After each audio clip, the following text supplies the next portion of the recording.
Night had fallen heavy upon Jerusalem. The air was thick with tension, like a storm that refused to break.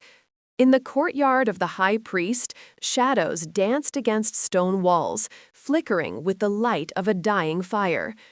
Peter stood there, close enough to hear the murmurs of the trial, but far enough to feel safe in the crowd. His hands trembled slightly, though he tried to hide it.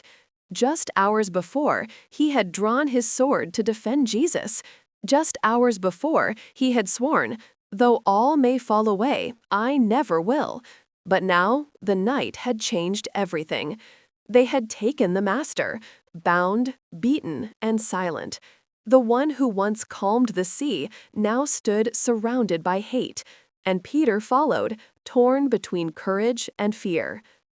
As he warmed his hands by the fire, a servant girl squinted at him through the smoke.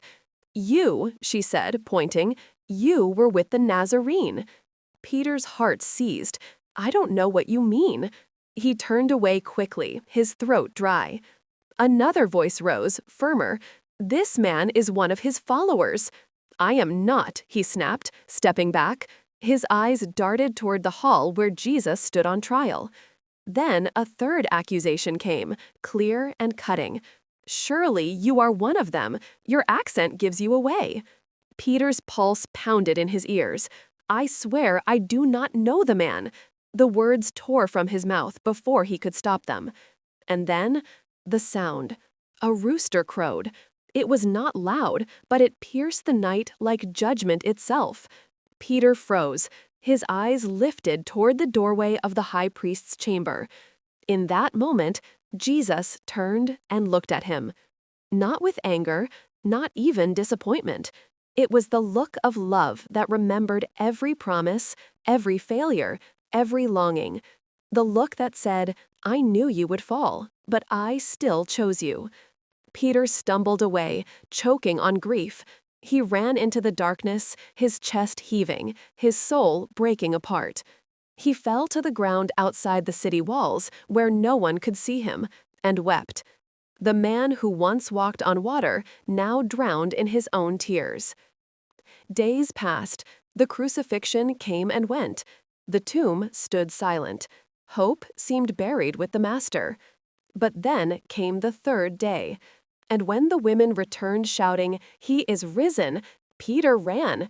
He ran to the tomb faster than his doubts, faster than his guilt, and found only linen folded neatly. It was true. Jesus was alive. Yet Peter still carried the weight of his denial. It was not until the shores of Galilee that redemption found him. The dawn mist lay heavy over the water. Peter and the others had gone back to fishing. They toiled all night, catching nothing.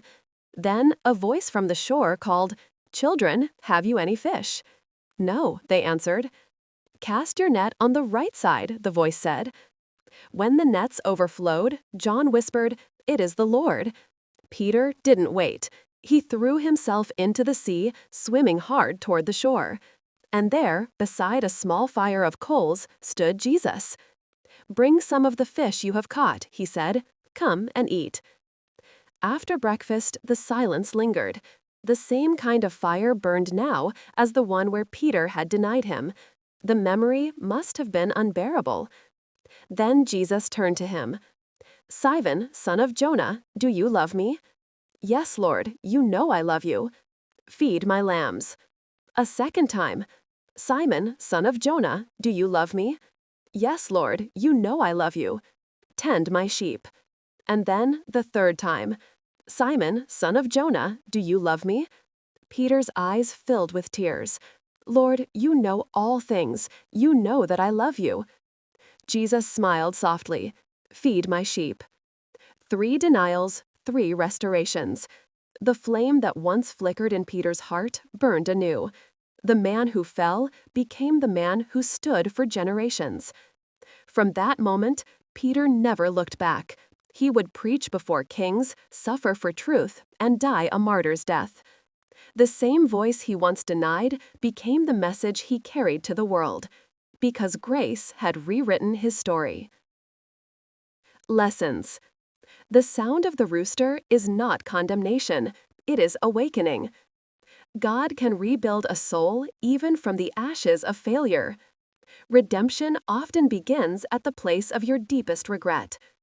Love does not erase mistakes, it transforms them into mission. Jesus restores with the same fire where we once fell. The one who weeps most deeply often preaches most boldly. Grace does not forget what happened, it redeems what was broken. Every failure can become a doorway to divine purpose. When Jesus asks, "Do you love me?" He's not seeking proof, he's inviting renewal. You may have denied him, but he has never denied you.